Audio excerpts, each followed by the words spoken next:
Let's speak a little bit more about what's going on at the University of Fort Hare. I'm joined by spokesperson JP Roodt. JP, thanks so much for joining us. So now we've got two people who were definitely murdered, the VC's bodyguard earlier this year, the fleet manager last year, the suspicious car accident of another bodyguard at the University of Fort Hare. And of course, there's this massive corruption probe that is underway that seems to be making arrests now. You have concerns about this car accident. The police, of course, have not ruled out foul play. What are your concerns at university? Sally, good evening, and also good evening to your viewers. Sally, I just first want to start by acknowledging the life of Mr. Langa, who died Sunday morning. And I just want to quickly say to you, it is very, very sad. The family are deeply distraught, and it is very sad to tell you this evening that Mr. Langa's parents are deceased. He has only a sister. So I want to just say that we have a person who has now lost a brother, and her entire family it's no longer. Our only living blood relative is gone. He is not coming back. And we're very sad because Mr. Langa was a very, very dedicated individual. He had the most warmest smile.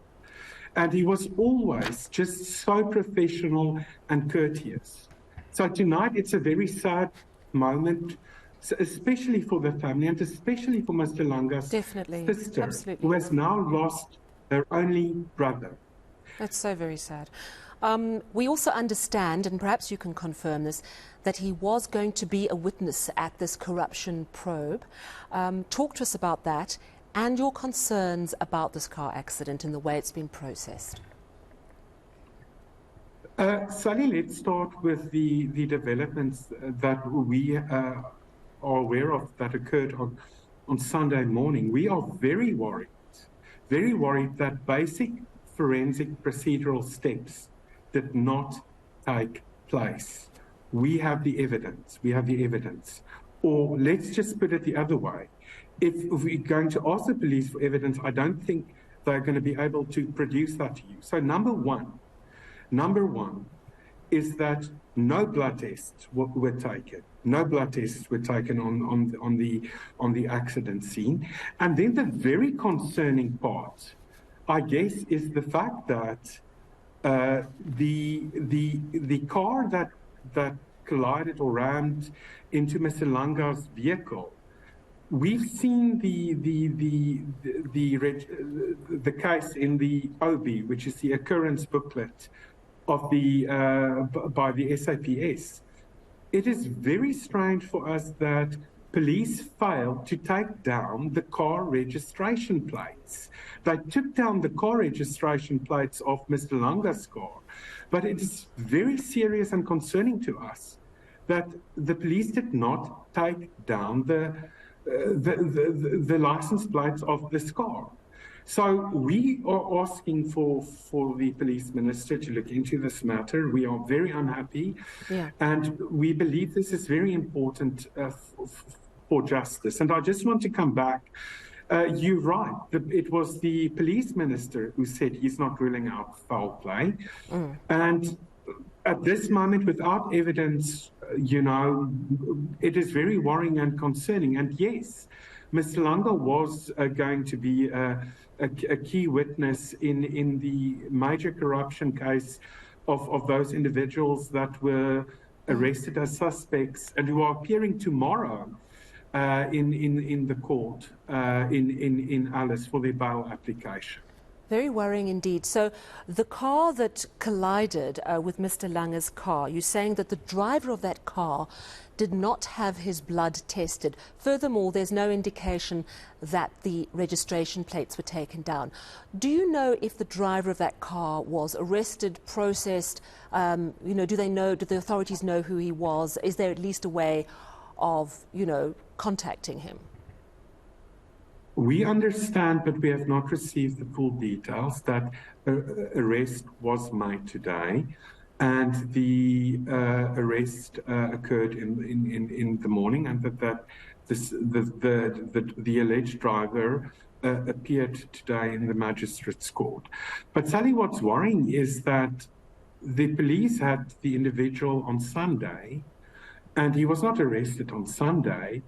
It was only after we as the university started registering our unhappiness and dissent, because we had our protection services on the scene shortly after the incident, that it is claimed that the arrest was made.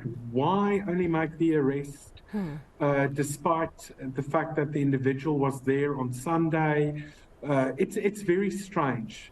It is very strange. Yeah, and just a final question. I would imagine this has only added to the fear and concern on campus, because this matter is not resolved. As you say, there is going to be a court appearance tomorrow. Some progress is being made. But if a witness has died in a potentially suspicious situation with signs already that it has not been processed, I would imagine this is causing more concern.